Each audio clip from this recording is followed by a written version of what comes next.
welcome to Bust Speakers. I'm Kush, I'm Alex. And I'm Cam. and today we're going to be reviewing John Mayall, Talk About That.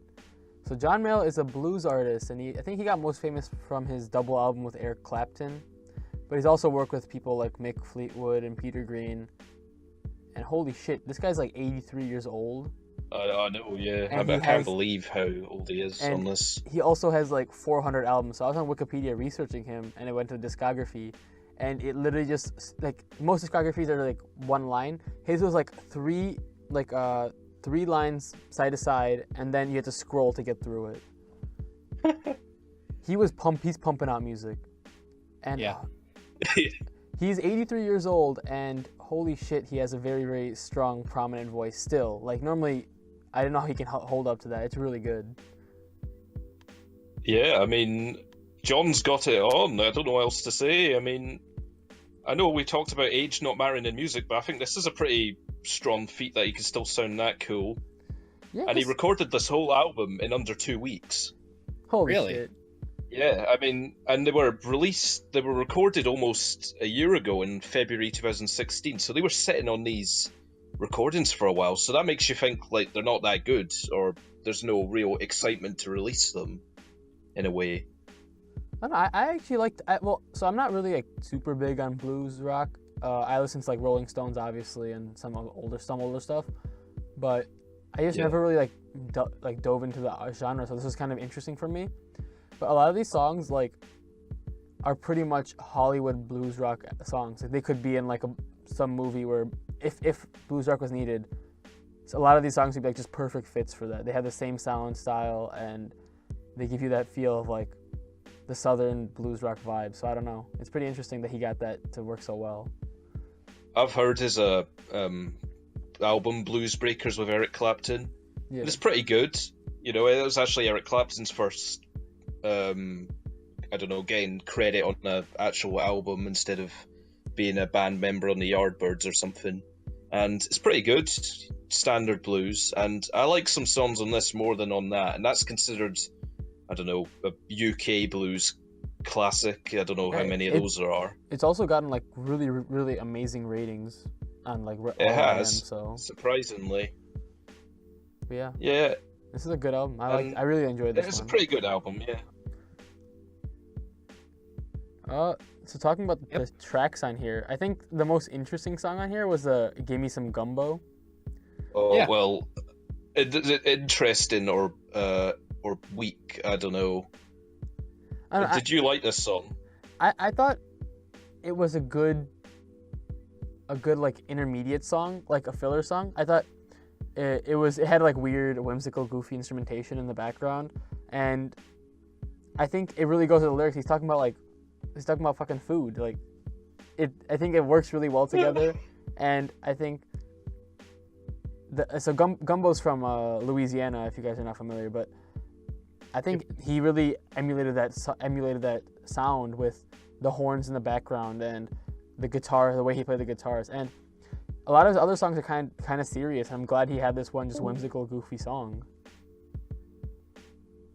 What do you think, Cam? Yeah, I definitely agree with everything you guys are saying, except I'm also not well versed in blues, and I haven't heard any of his other stuff. But yeah, I mean, I know he's like a really highly respected musician, and this, is definitely like a thing to behold for, like we've been saying, a guy of his age and his longevity. He carried it incredibly well. So I'm kind of torn, like, knowing, how old he is and like how good his voice sounds for his age, but also just some of the like melodies I think weren't all that great, but because maybe he like can't reach the notes that would elevate the melodies.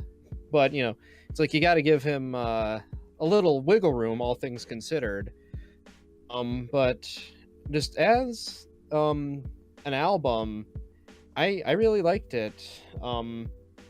I just love anachronistic music that still gets released these days. Like it's people talk about older bands being outdated, or people putting out music that still sounds like, what got them famous without trying to update or anything. And I'm like, I welcome it when it's done well. And this was done really well. Like, I loved Gimme Some Gumbo, whatever it was called too. I just thought, it's nice to, have a song where a guy like this can just, goof off, but still take it seriously enough to make a decent song out of it. Well, if I'm going to talk about... Right, I consider this Give Me Some Gumbo to be one of the weaker songs on here, mainly because this was the type of song I was expecting to hear, because he surprised the hell out of me on most of this. I've heard quite a few blues albums from the 60s and 70s, from people like Muddy Waters and stuff like that, and there's not a lot of variety in them. This probably had the most variety I've ever heard on a blues rock album, other than maybe some Rolling Stones, where you could barely even call them blues rock. Yeah, and even... Go ahead. So, Give Me Some Gumbo, it had the kind of cheesy, embarrassing blues I was kind of expecting, because it had, like... I noticed that two of these songs had, like, a saxophone, trumpet, and a trombone player, and that just kind of made it sound a bit dated, even though the song's still kind of good. And he had a good vocal performance, but yeah, he was kind of talking a bit crudely here, but I know he was having fun, but he was saying stuff like, give me some of that pecan pie, talking about food as metaphor for some stuff, and yeah, I mean, it's funny, but it's kind of weird to think he's the only song where he actually feels as old as he looks on the album cover, I'd say. I'm glad he has that kind of spunk in him, just to be like this weird guy who refers to sex as food. I think that we need more of that in music, even though it's kind of weird that he's 83. But I think he had a good balance going this album. So songs like "The Devil Must Be Laughing," which is very politically charged. I realized when a second listen, like he's talking about like racial intolerance and mass murder by police and shit like that. And like, holy cow, that's politically charged. There's songs like "I Didn't Mean to Hurt You," where he's talking about like an older relationship and how he regrets what he did. And there's songs like I think it was "Don't Deny Me," where the lyrics were okay, but they were kind of lazy compared to the others two. But I think one of the best was "Blue Midnight." I think lyrically, he talked about how he lost his spouse, or maybe it's from a wife, whatever. He lost his spouse, and how he regrets and shows remorse about how he lost her, and and pleads for her to come back. And I think maybe he has gone through this kind of emotional problems before, because I think that he had a lot of emotion, a lot of passion for what he was singing about, and he's singing from the heart. So I don't know. I think that it sounded really good. Yeah. If we're going to talk about favourite tracks, definitely the opener, talk about that, because this was a lot funkier than I was expecting. I don't know what, maybe something like Blues Breakers. And there is one song on here that did sound exactly like on Blues Breakers. I think it was Going Away Baby, because it had the exact same rough, ragged harmonica playing that is featured on that album, which seems to be John Mayall's main instrument other than his vocals.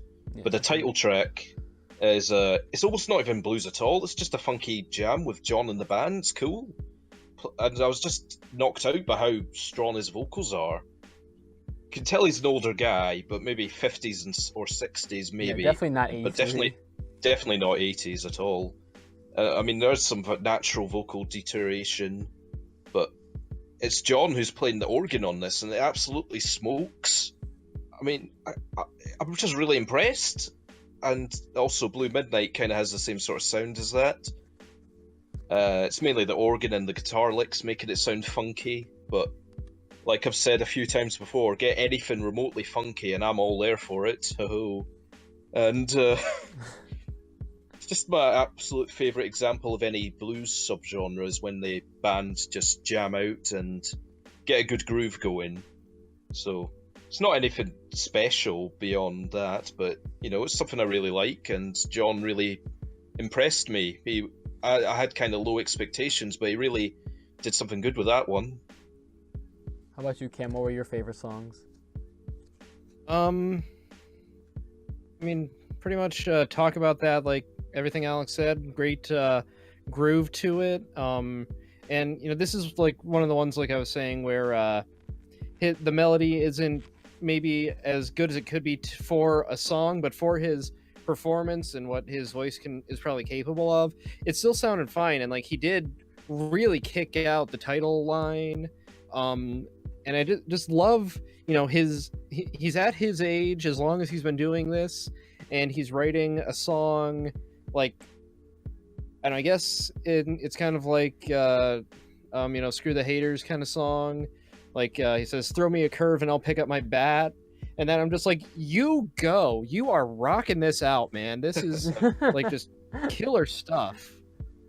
Like I can't fault the guy for anything. Just Yeah. It's all really good. Like it's just hard to pick a favorite when a lot of it is it's just very consistent. Like you can say what you will about like a goof off like Gumbo or anything, but really it's hard to pick one because I love like I said, I love having an anachronistic album that works as well as this does. I love rock and with like a lot of blues influence and a lot of horns and stuff.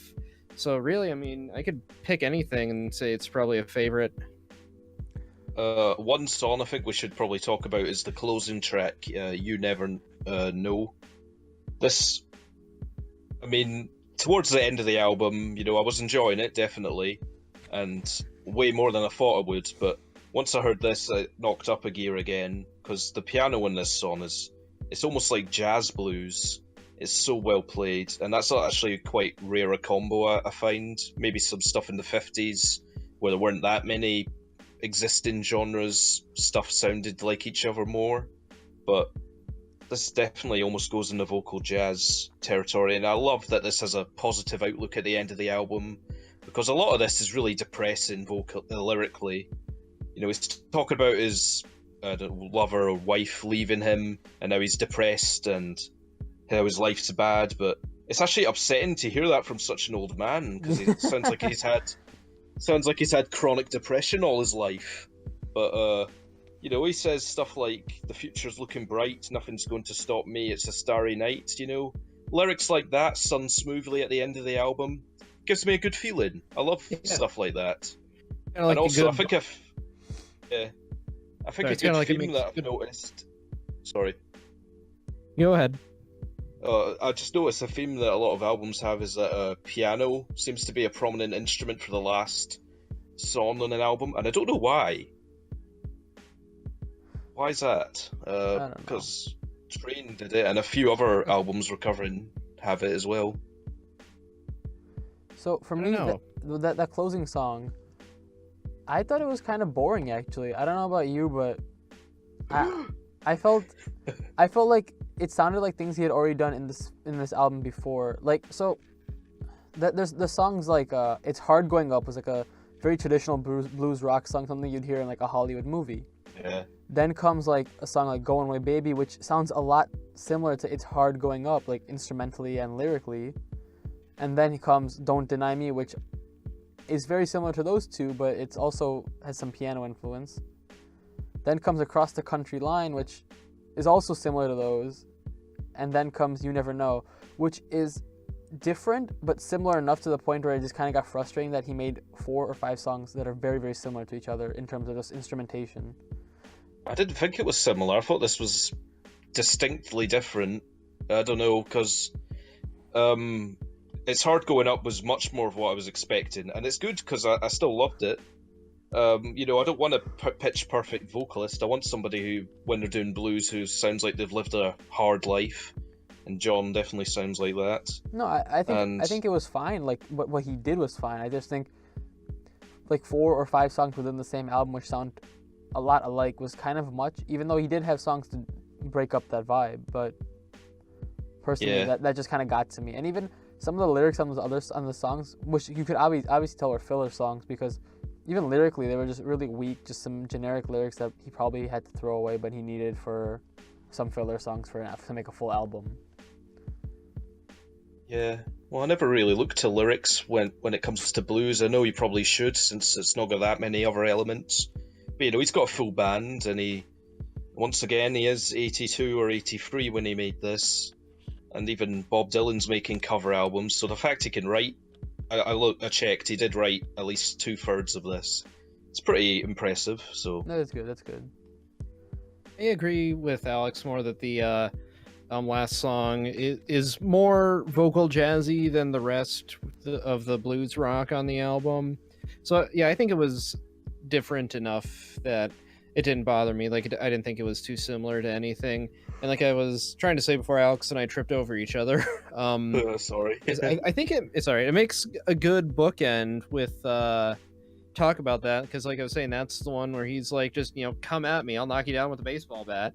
And then You Never Know is, you know, like you're saying, just very very nice, very calm, very you know, just it, you know, what's gonna happen is gonna happen, and just he's able to roll with it, and I just really love that.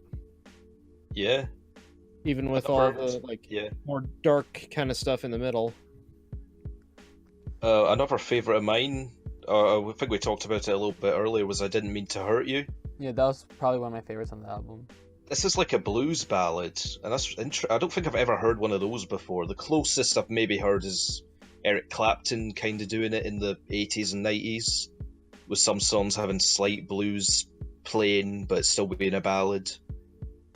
It almost doesn't work, because there's no resolution, because he's playing one ascending power range of a vocal chord, and it's almost the same chords getting played, but it's just such a nice song, and I just love lyrics like this. Even though they're depressing, they're probably some of the best on the album. Yeah, for sure. And so it's just another layer of blues variety to the album, and there is actually a fair amount of that here. Yeah. So what would you rate it, Alex? I'm going to give it a 7, which might seem low because we're just basically giving him praise, but I really loved it, and he had such a great presence on the whole album, which is something that amazed me the most. His presence at his age, he's having fun, he's made a really good album actually, and I really enjoyed it. How about you, Cam? I'm going to give it a 7 too. There's a lot to respect about it, but if you're not like a fan of blues or vocal jazz, blues rock, anything like that, then it's probably not going to change your mind about anything. But you know, for someone who like, you know, wants to find that sort of thing these days, I can't recommend it enough. Yeah, so I'm gonna give it a 6.5. It was almost a 7, but I think just having a couple, like I said before, I reiterate, but a couple of repetitive tracks were kind of almost like annoying for me in the album. But I think this is probably not even close to his best album, so I'm really excited to see what else he has put out. And I think that given that this is an album so late in life, I think that and it's already sounding pretty good for most of the part, like for most of the songs, sounds really great. I think that as a precursor to what he's done before, it's pretty exciting to see what he can do. And maybe he's gonna put out another album in the future. It's gonna be interesting. Maybe. I mean, Leonard Cohen was releasing some of his best work late in his career, so I actually think John Mayall's doing that too, and I definitely recommend anyone who hasn't heard Blues Breakers to give that a go, because the guitar in that is absolutely outstanding, because it's pretty good here, but it's never the highlight for me. So add Eric Clapton and John Mayall, and even John McVie, the bass player for Fleetwood Mac, and you got something good going. Yeah. So thanks for listening to us. If you like this video, make sure you like and subscribe. Let us know what you think about this album in the comments below, and check us out on social media.